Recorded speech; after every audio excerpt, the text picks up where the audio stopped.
Mesdames et messieurs, bonsoir. Bienvenue dans ce triangle socle du Congo. Nous revenons pour répondre aux questions des téléspectateurs, mais l'une d'elles nous a beaucoup intéressés autour notamment de la corruption, la lutte contre la corruption dans notre pays. Vous savez que depuis quelques semaines, nous parlions de la maîtrise de risques dans l'administration publique, mais ici, les téléspectateurs voudraient bien comprendre le rôle de la maîtrise des risques dans la lutte contre la corruption. Avec moi sur ce plateau, M. Dieudonné Bifoumanou, bonsoir. Bonsoir. C'est quand même une question aussi intéressante d'un téléspectateur qui voudrait bien comprendre dans votre initiative d'aider l'administration, le gouvernement, les services publics à mieux fonctionner, et notamment avec cette nouvelle démarche de gérer, de gouvernance qui est la maîtrise de risque, mais il voudrait bien comprendre précisément, venant de votre bouche, à quel moment la maîtrise des risques peut être importante pour limiter la corruption. Ok, c'est une très bonne question parce que les gens peuvent mieux comprendre la démarche de la maîtrise des risques par rapport à son applicabilité. Ça peut être une simple théorie, donc quand il faut l'appliquer sur le terrain, ça devient compliqué ou bien ça devient inutile. Mais à partir de cette question, nous pouvons maintenant, d'une façon concrète, bien expliquer en quoi la maîtrise des risques peut-elle être importante. Et quand il fait le rapprochement entre la lutte contre la corruption, sa préoccupation est vraiment importante pour savoir en quoi la maîtrise des risques peut-elle aider le pays à lutter contre la corruption. En somme, c'est ce qu'il veut dire.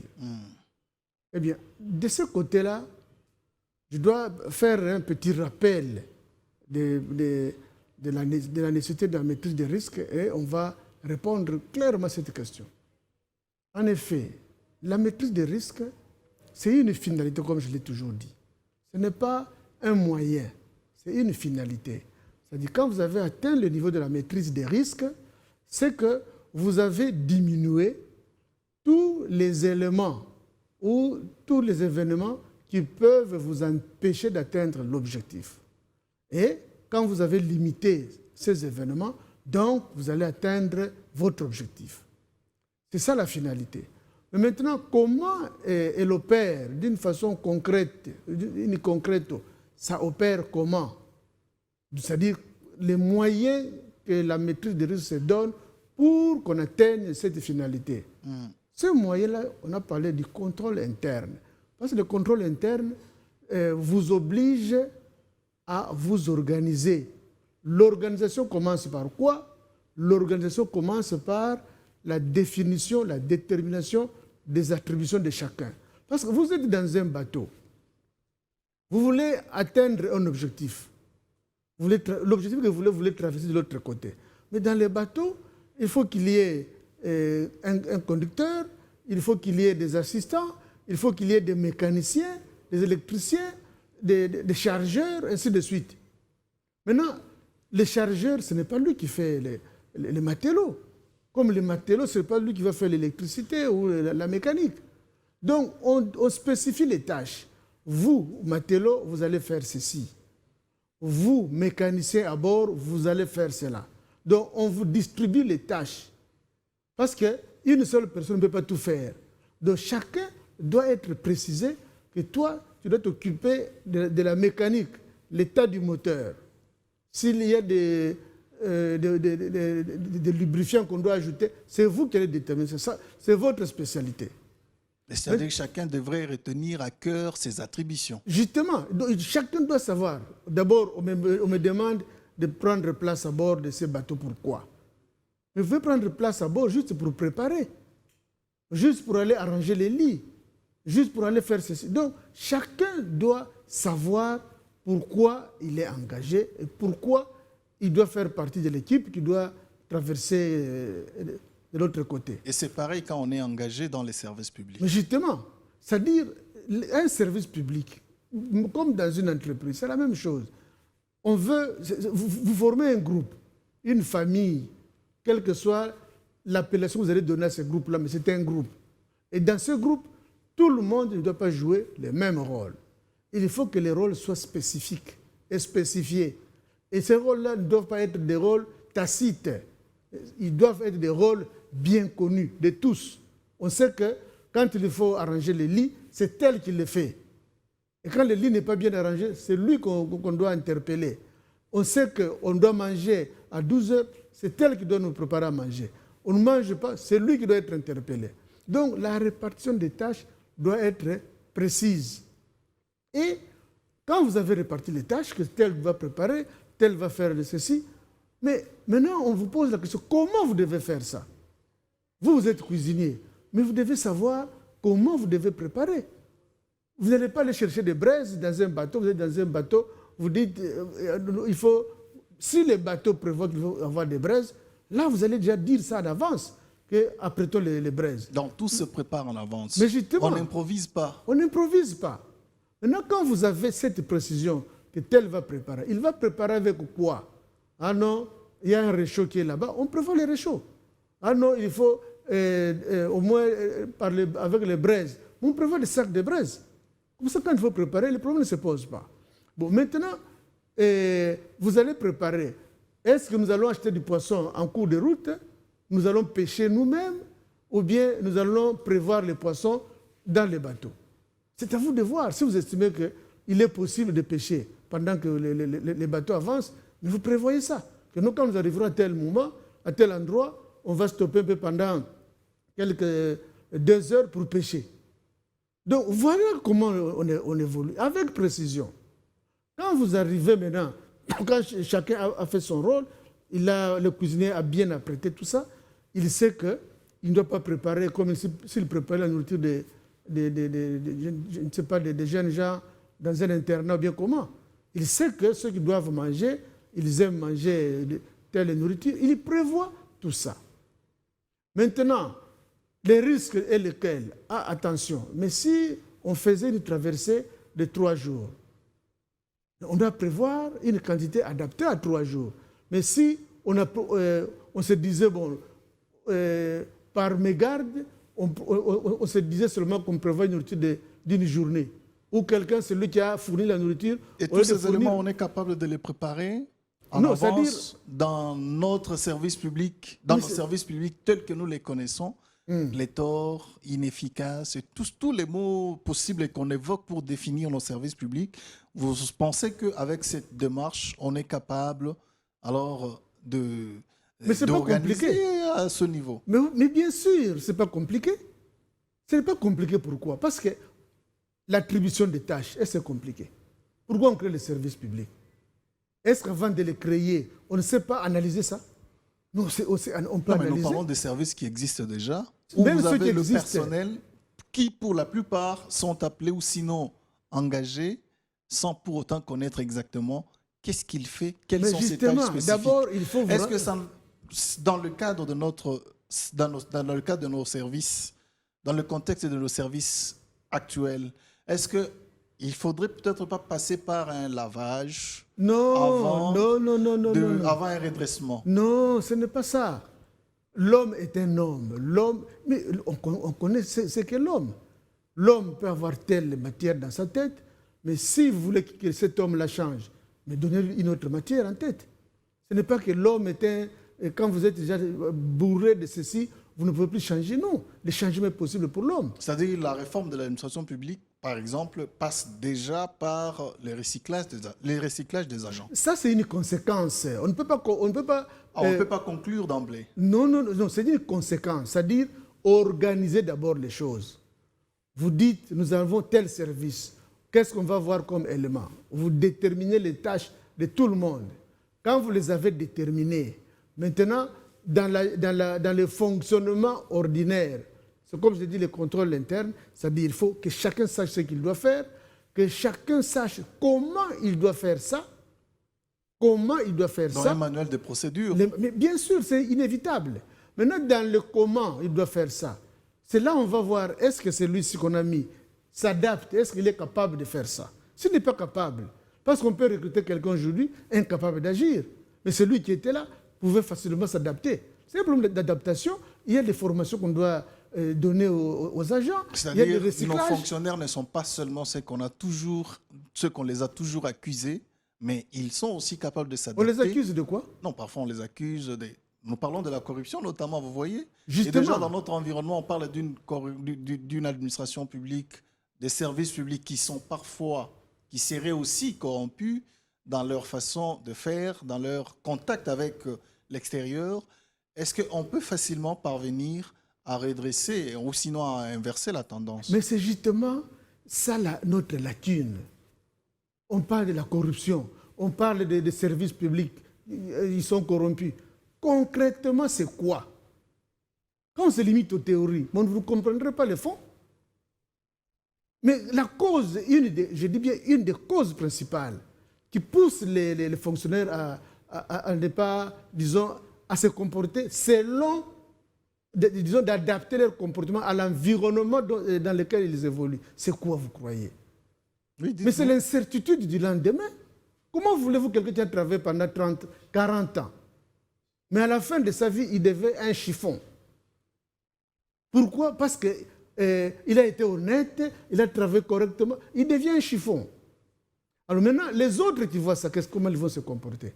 Mais si on offrait des garanties aux gens, non, dès que vous êtes retraité, vous allez bien vivre. Et ça vous allez fait vivre partie normal. de la maîtrise des risques. Mais ça fait partie, parce que c'est quand on va faire la cartographie des risques, c'est là où on va dégager tout ça. Donc, je suis encore au niveau de la procédure. C'est-à-dire, nous avons attribué les tâches à chacun. Chacun sait ce qu'il doit faire. Et maintenant, on leur dit comment ils doivent faire ça. Et ça, ce n'est pas la personne qui vient de la maison qui doit concevoir ça, non. C'est ceux qui connaissent. C'est eux qui doivent apprendre aux autres. Voilà comment vous devez procéder. Ceux qui travaillent, ceux qui sont ce qu'on appelle les pôles métiers, c'est eux qui doivent se dire, bon, cette procédure, voilà comment on doit la faire. Les autres techniciens peuvent venir modeler tout simplement, mais les initiateurs, ceux qui doivent travailler, ce sont les pôles métiers. Parce que c'est eux qui maîtrisent la situation. Et quand vous parlez de pôle métier, c'est justement les fonctions de direction? Non, les pôles métiers, c'est tout travailleur. OK. C'est-à-dire, quand on parle, par exemple, de la SNEL, les pôles métiers, c'est eux les agents de la SNEL. Quand vous parlez des journalistes à la RTNC, les pôles métiers sont les journalistes. C'est-à-dire les travailleurs, le personnel. Dans n'importe quel domaine, c'est vous les pôles métiers. C'est vous qui travaillez chaque jour. Cadre tout comme que vous soyez agent cadre, ou mais huissier. c'est vous. Donc c'est ça le pôle métier, c'est-à-dire les gens qui travaillent dans une structure précise. Mais On ne prendra pas, par exemple, aujourd'hui on veut aménager ou améliorer le fonctionnement de la régie des eaux, qu'on aille prendre des soi-disant experts de la RTNC. Non, on doit prendre au niveau de la régie des eaux, ils peuvent chercher des experts neutres qui viendraient, un cabinet d'audit peut venir accompagner la régie des eaux. Non pas concevoir à la place de la régie des eaux, mais accompagner la régie des eaux, les travaux de la régie des eaux pour améliorer leurs services. Oui, mais j'ai parlé de la corruption dans les Mais milieux des services publics. J'ai senti comme si ça vous a un peu touché, mais je voudrais revenir avec une question. C'est pour que vous compreniez, c'est-à-dire, c'est pour que vous compreniez qu'il y a des concepts qu'on avance comme ça dans notre spécialité. Il ne suffit pas d'avancer un concept. Il faut comprendre ces concepts. Mais il faut aussi lire, par exemple, les rapports des organismes internationaux, Transparency International, tout ce monde-là que nous connaissons qui parle justement de notre environnement et notamment l'environnement administratif congolais. Mais c'est des constats. Nous sommes dans les constats. C'est que la RDC est parmi les mauvais élèves en matière de lutte. On peut être même piètre, mais c'est un constat. Or, nous ne devons pas nous limiter. Maintenant, quelles sont les propositions, des solutions qu'ils nous proposent? Non, mais il faut lutter, notamment. Mais lutter comment? Concrètement. C'est-à-dire les concepts, c'est un slogan. Lutter contre la corruption. Oui, nous voulons bien. Comment? Mais vous proposez déjà. Mais c'est ça justement, c'est ce que je suis en train d'expliquer. C'est-à-dire on ne doit pas se limiter au concept. Si on se limite au concept... Non, mais la façon dont vous répondez, comme si il fallait peut-être pas en tenir compte. Pourtant... Non, au contraire, c'est ce que nous sommes en train d'expliquer. Okay. Que quand vous avez bien compris ce que vous devez faire, vous devez aussi comprendre comment vous devez faire ça. Mais vous êtes quand même conscient que notre environnement, et surtout, parce que la corruption, on en parle justement quand il s'agit d'un agent public qui est soit, dont la décision est influencée par Pas seulement l'agent public, à tous les niveaux, pas seulement l'agent public. Bon, en fait, ici, je voudrais bien prendre une définition formelle, parce que vous êtes aussi juriste et vous savez comment peut-être ça La se définition dit. formelle ne s'adresse pas simplement aux agents des publics, Bon, c'est à voilà. tout le monde. Mais parce que nous parlons de l'administration publique, Oui. cette corruption, c'est justement lorsqu'un agent peut facilement, sa décision peut être influencée par une pression extérieure. Ça, nous les vivons et vous en êtes quand même aussi conscient dans notre contexte. Mais on voudrait bien comprendre à quel point la maîtrise des risques peut stopper de telles pratiques et aider le Congo à avancer, et notamment à avoir une administration qui maîtrise, qui tient les choses en main. Mais c'est là où je voudrais arriver. C'est-à-dire, voilà, c'est ça la différence entre les communs des mortels et nous, les spécialistes du domaine. C'est-à-dire, quand on me pose cette question, je ne dois pas dire directement, non, faites seulement ça et ça, c'est tout. Non. Je dois vous amener progressivement pour que vous compreniez en quoi ça pourra aider. D'accord, allez-y. Je répète, qu'on a commencé par l'organisation. Tout ça, c'est l'organisation. Mais dans l'organisation, il y a des compartiments. On ne doit pas seulement dire, organisez vos services. Oui, on va bien les organiser. Mais comment les organiser? C'est ainsi que nous disons, pour bien organiser les services, commencez par l'attribution des tâches. Dites à chacun ce qu'il doit faire. Ça, c'est le premier point. Donc, qui doit faire quoi? On répond à la question, qui doit faire quoi? Vous me demandez d'organiser, mais qui doit faire quoi? Répondez à cette question. Maintenant, en répondant à cette question, vous avez des précisions sur ce que chacun doit faire. Maintenant que chacun sait ce qu'il doit faire, maintenant vous posez la deuxième question. Comment ils doivent faire ça? Et vous avez aussi la réponse. Non, c'est à travers les fiches de procédure. Il faut concevoir les fiches de procédure. Mais la conception de ces fiches de procédure, ce n'est pas au sommet ou en dehors du service. La conception d'une bonne fiche de procédure doit se faire dans les services, avec l'encadrement ou pas des personnes extérieures. Mais ça doit partir de là. Non, est-ce qu'on va engager quelqu'un qui viendra alors lui-même définir ses tâches? C'est ce que vous voulez dire? Non. Okay. C'est-à-dire, quand je parle des agents extérieurs, un accompagnement extérieur, on peut. C'est-à-dire, le monsieur vient pour vous aider à formaliser les choses. Parce que l'agent peut ne pas bien connaître. Il peut savoir ce qu'il fait, mais comment présenter ça? Parce que ce n'est pas en désordre qu'on présente ça. Il y a une formule qu'on doit bien présenter. C'est une fiche. Elle doit être bien présentée. Maintenant, cette technicité de bien présenter la fiche, on peut recourir à quelqu'un de l'extérieur juste pour vous aider à la présentation et puis peut-être à la formulation. Mais sinon, c'est vous. Et ça, c'est ce que vous savez notamment faire. Maintenant, nous sommes dans la deuxième phase, comment? Quand vous savez maintenant comment vous devez faire tel travail, vous êtes un individu, on vous dit, vous, voilà comment vous devez faire votre travail. Vous, pas d'une façon anonyme, d'une façon précise. Vous devez faire votre tel travail, voici comment vous devez faire ce travail-là. Maintenant, dans les comment, c'est là où commence une profonde réflexion aussi. Quels sont les risques qui peuvent vous empêcher d'atteindre votre objectif? Vous devez faire ça comment? Mais pour atteindre l'objectif qu'on vous a assigné, quand vous analysez, ou avec l'aide même d'autrui, quels sont les empêchements que vous pouvez avoir? C'est là où apparaît, si je fais ça, mais on peut venir m'influencer. Vous voyez maintenant, on peut venir m'influencer pour que je ne fasse pas ce que je devrais faire. Voilà un grand risque. C'est-à-dire, on arrive à tel temps, ici, en laissant le monsieur seul à décider, à voir tout ça, on peut venir l'influencer pour qu'il ne fasse pas ce qu'il devait faire. Les textes nous disent de faire ceci, mais compte tenu de la légèreté à ce niveau-là, quelqu'un peut venir glisser des idées noires pour l'empêcher de ne pas faire ce qu'il doit faire. Et dans cet empêchement, c'est là où intervient, entre autres, la corruption. Oui, mais parce que vous êtes justement sur le sujet, je voudrais une petite question par rapport à la question posée par le téléspectateur. Mais c'est ça la réponse que je vais donner. À quel moment on peut, par exemple, empêcher la corruption ou le détournement dans l'attribution des marchés publics, par exemple? Non, ne soyez pas simplement spécifique pour les marchés publics. On peut y arriver. Oui, mais le principe, c'est le même. Voilà. C'est-à-dire, au moment où, à un niveau où on peut influencer la décision de quelqu'un. Maintenant, ça devient un risque. Quand vous donnez le pouvoir à tel monsieur, que lui seul fasse ceci, que lui seul fasse cela, vous lui accordez un pouvoir. Mais s'il doit être seul à prendre telle décision, mais il peut être facilement influencé. Et quand il est influencé, et puis vous viendrez après pour constater cette influence, il a déjà pris la décision, c'est là où, quand l'influence, vous avez bien défini la corruption, on a influencé quelqu'un pour qu'il prenne une autre décision que celle qu'il devait prendre. Ok. Maintenant, comment empêcher cet acteur-là pour qu'il ne soit pas influencé?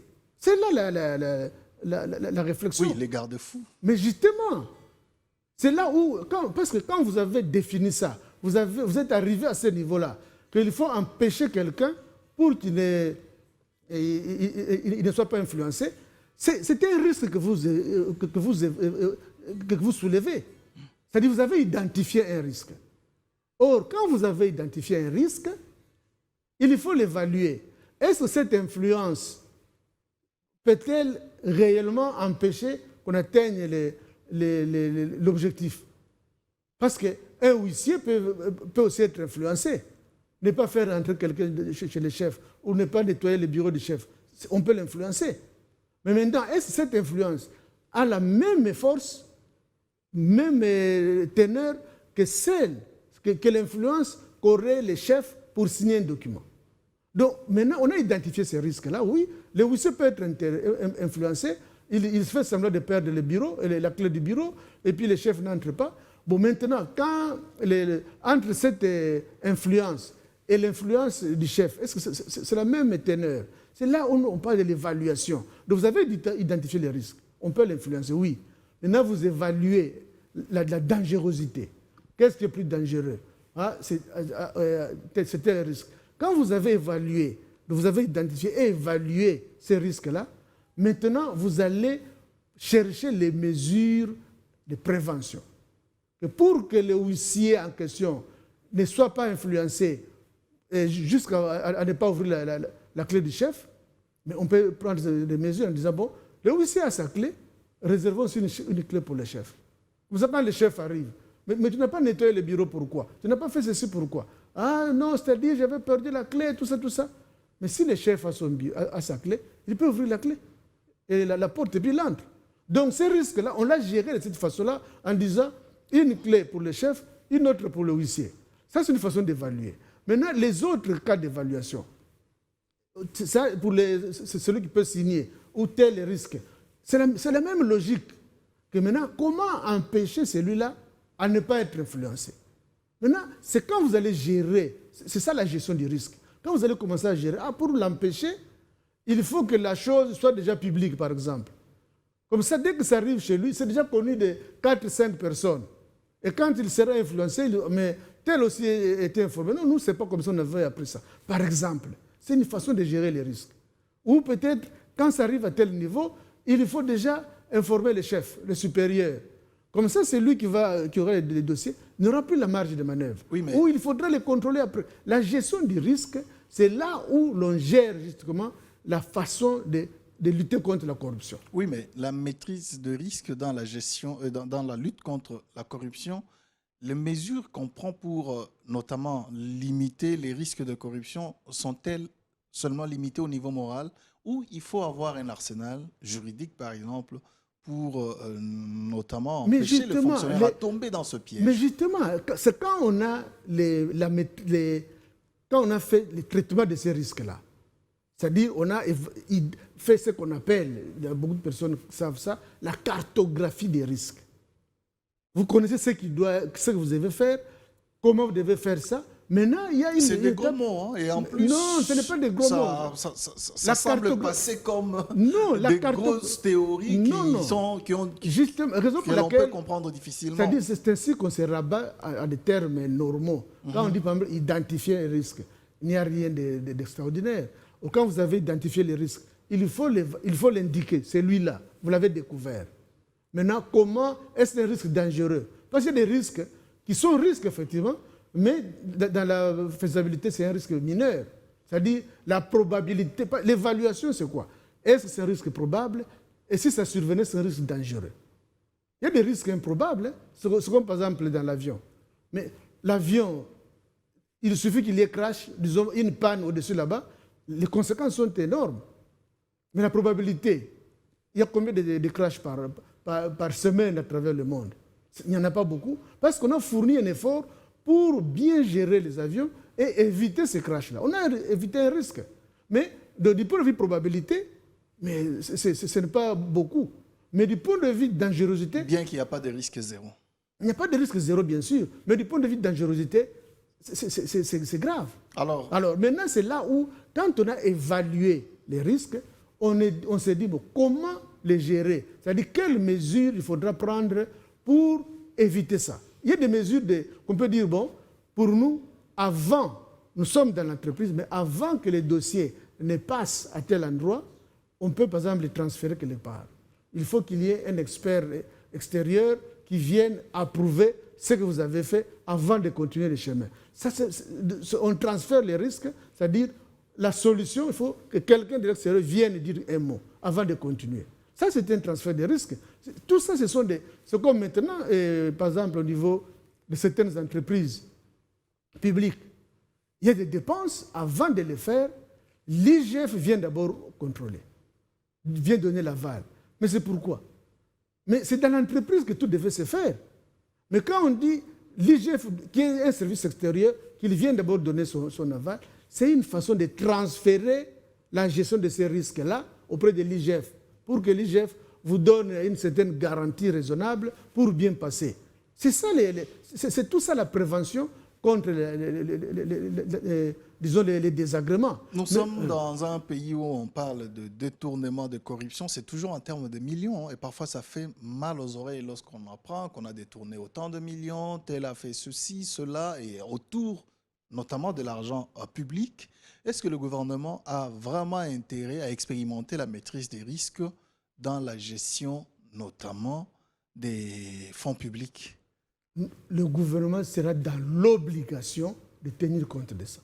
Comment vous parlez d'obligation? Mais parce que, ou bien le gouvernement accepte de continuer à vivre comme nous vivons, avec tous les méfaits que nous avons enregistrés, ou bien le gouvernement a intérêt à changer. C'est un choix. Or, quel est ce gouvernement-là, responsable, qui doit accepter que, bon, moi, d'ailleurs, je préfère continuer avec les erreurs du passé? Quel est ce gouvernement qui peut dire ça? Il n'y en a pas. De tous les gouvernements cherchent toujours à améliorer le fonctionnement de ces services. Si le gouvernement a une vocation de développer le pays, c'est obligatoire. Je dis bien obligatoire. Ce n'est pas que c'est facultatif. C'est obligatoire d'améliorer le fonctionnement des services. Maintenant, comment? Voilà les éléments. La lutte contre la corruption. Mais on doit intégrer ça dans le fonctionnement quotidien d'un service. Comme ça, à tous les niveaux, quand vous avez bien identifié les risques, on ne dit pas qu'on va faire disparaître la corruption à 100%, mais au moins, on peut la diminuer par l'imposition de la transparence. Parce que la maîtrise des risques vous apporte quoi? Vous apporte la bonne gouvernance par rapport au chef et la transparence pour tous les services. Quand tout est transparent, on sait que ça va passer par ici, et si je fais ceci, l'autre verra ça. Mais vous allez vous-même vous discipliner. Voilà la finalité. C'est-à-dire qu'on n'aura même plus besoin de faire la campagne de changement des mentalités dans les services publics parce que déjà, la démarche est simple. Mais la démarche est simple et ça vous oblige à changer. Mais c'est-à-dire, le découragement vient de quoi? De la qualité de la gouvernance et de la transparence. De la gouvernance, de la transparence et de l'organisation. Mais c'est comme, par exemple, vous êtes dans un pays propre. Mais vous-même, vous avez honte, je dis bien, vous avez honte de jeter de la saleté dans la rue. Vous avez honte, vous pouvez vous regarder à gauche, à droite, il n'y a personne qui vous regarde. Vous pouvez jeter puis partir. Mais votre conscience vous reproche, vous dit, ah, mais ici c'est propre, vous allez jeter quoi? Est-ce que vous aurez ce satanisme pour vouloir salir les lieux pour rien? C'est la même chose ici dans la maîtrise des risques. L'organisation sera tellement claire que la personne se dira, mais si je faisais ça moi à mon niveau, tout le monde saura que c'est moi qui ai fait ça. Pourquoi dois-je m'exposer comme ça? Donc il faut se discipliner. La personne se discipline elle-même.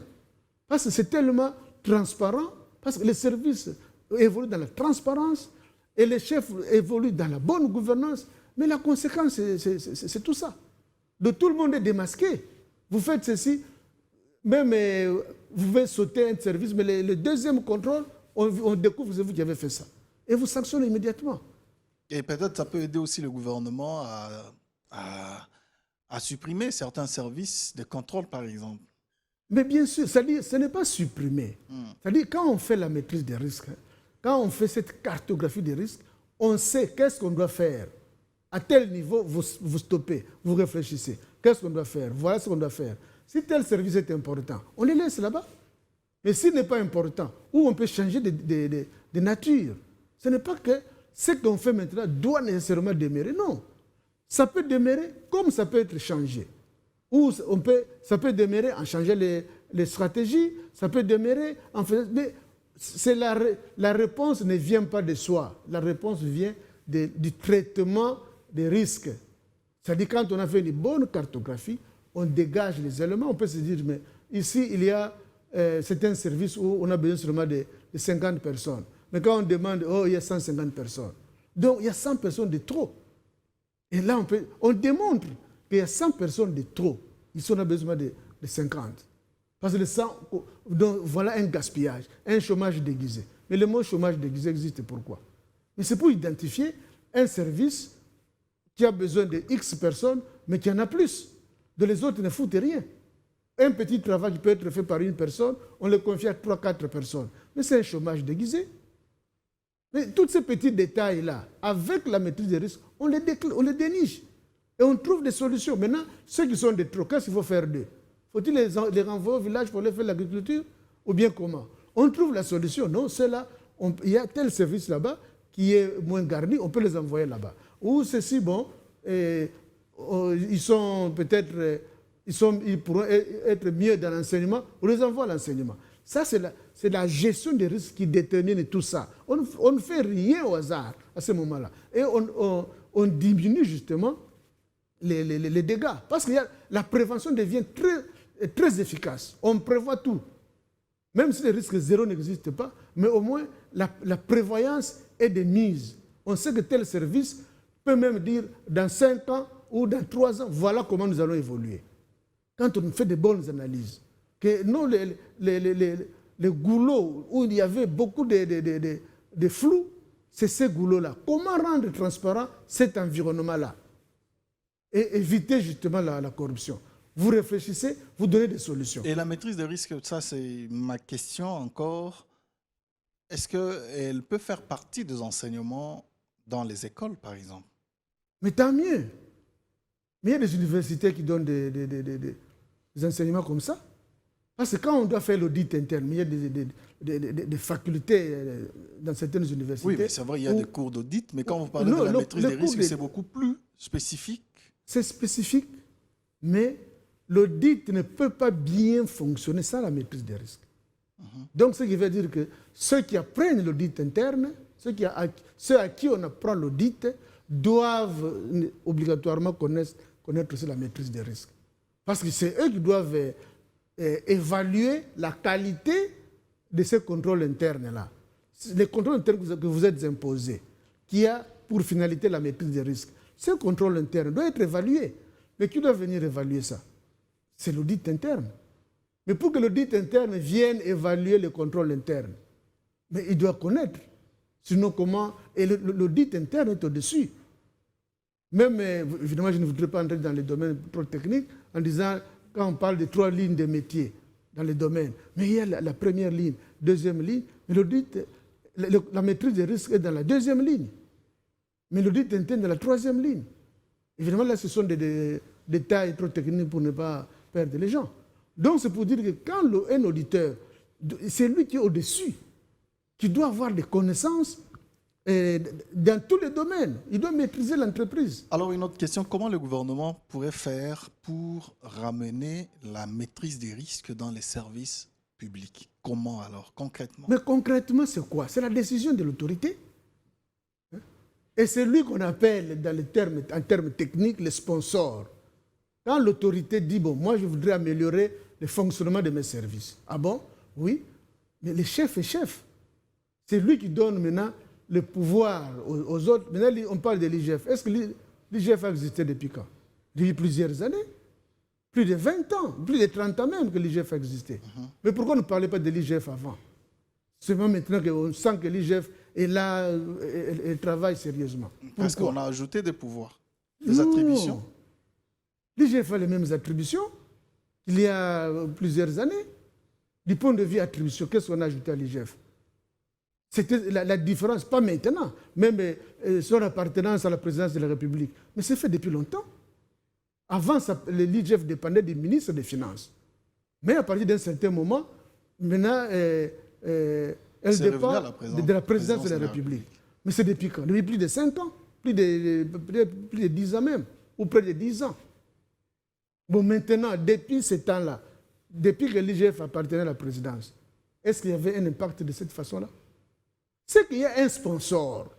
Le sponsor, c'est le chef de l'État qui a dit, bon, moi, je voudrais voir l'IGF bien fonctionner. Et il donne les quitus, ou pas les quitus, mais il donne la possibilité à l'IGF de bien faire son travail. Mais est-ce que la bonne gouvernance n'est peut-être que question de bonne volonté ou c'est aussi basé sur des textes qui existent? Mais la bonne gouvernance, il y a d'abord les textes et l'application des textes. Il faut une volonté. Mais avant, les textes existaient. Est-ce que nous avons déjà vécu dans un pays sans texte? Depuis que nous sommes indépendants, il y a beaucoup de textes. Et les textes de notre pays sont des bons textes. L'IGF n'a pas changé de texte. Ce sont les mêmes textes.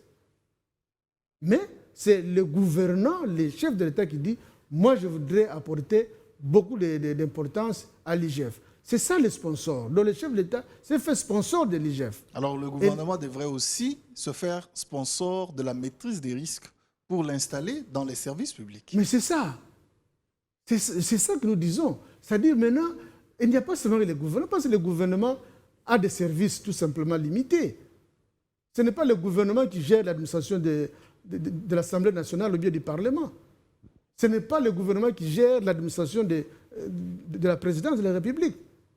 Mais ce sont d'où les sponsors doivent aussi être au niveau du sommet pour que toutes les administrations, tous les services publics de l'État soient impactés.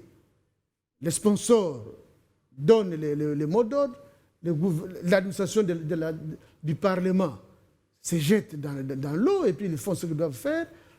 Les administrations du gouvernement, même chose. Les administrations ou les services au niveau de la présidence, même chose. Même dans l'armée, dans les services spécialisés. Parce qu'il y a aussi une administration là-bas. Donc l'impulsion pour réussir la maîtrise des risques dans les services publics doit venir de toutes les autorités hiérarchiques dans ces services-là. Oui, mais c'est eux qui doivent faire ça. En France, par exemple, ces services, c'est à l'époque du Premier ministre François Fillon qu'il avait désigné quelqu'un qui a pu organiser ça dans tous les ministères, qui a dû imposer dans tous les ministères de la France. Mais le contexte chez eux, ils avaient déjà un minimum de conscience. Tous les autres services évoluaient dans une certaine transparence et ces services-là est venu appuyer tout simplement pour qu'il y ait plus de transparence. Mais chez nous, le problème est très, très crucial. D'abord, au niveau des administrations, de nos services, il y a beaucoup d'insuffisances que nous avons relevées. Donc ces insuffisances-là doivent être bien analysées pour qu'on sache qu'est-ce qui est mieux à faire. Ce n'est pas théoriquement qu'on doit faire ça. Il faut une étude réelle, précise. Mais si on fait des choses d'une façon aléatoire ou, je ne sais pas, complaisante, on ne saura pas atteindre des résultats. C'est-à-dire, on ne doit pas avoir peur ou honte du mauvais fonctionnement de notre administration ou de nos services. C'est-à-dire, nous devons même pas avoir pitié de nous-mêmes, mais avoir ce courage-là de reconnaître les méfaits et de vouloir chercher la solution. C'est tout ce qu'on nous demande. Parce que nous savons que le monde n'a pas commencé tel qu'il est. Même les États que nous envions. C'est déjà la conclusion, malheureusement. Les États que nous envions. Mais ils sont passés par là. C'est-à-dire, quand vous rencontrez une difficulté, le plus important, ce n'est pas de commencer à vous plaindre, chercher le bouc émissaire, Mais le plus important, c'est de trouver la solution, écarter cette difficulté-là. Mais si nous devons nous complaire tout simplement à vouloir condamner les uns les autres, mais non, ce n'est pas le moment de nous condamner, parce que nous tous, nous sommes fautifs. Qui dans ce pays peut soulever son petit doigt pour dire que moi, je suis parfait? Qui? Personne. Donc, mettons nos imperfections ensemble pour diminuer l'imperfection nationale. Voilà, merci beaucoup, M. Bifoumanou. Je pense qu'on pourrait peut-être répondre à beaucoup d'autres questions, mais nous encourageons nos téléspectateurs à appeler, à écrire, et sinon à poser des questions ou pourquoi pas à solliciter vos services pour le redressement de leur structure, parce que la maîtrise des risques, vous l'avez dit, s'applique à tous les services, à toutes les structures privées ou publiques. C'est ça. Voilà, la maîtrise des risques et la lutte contre la corruption, on termine ici aujourd'hui et on pourrait peut-être revenir prochainement pour conclure. Merci à vous, M. Bifoumanou. Je pense qu'on va se retrouver prochainement. Merci à vous également, mesdames et messieurs. Vous étiez nombreux à nous suivre. Merci aux équipes techniques et éditoriales. On se retrouve prochainement sur la même chaîne avec le même plaisir. Au revoir.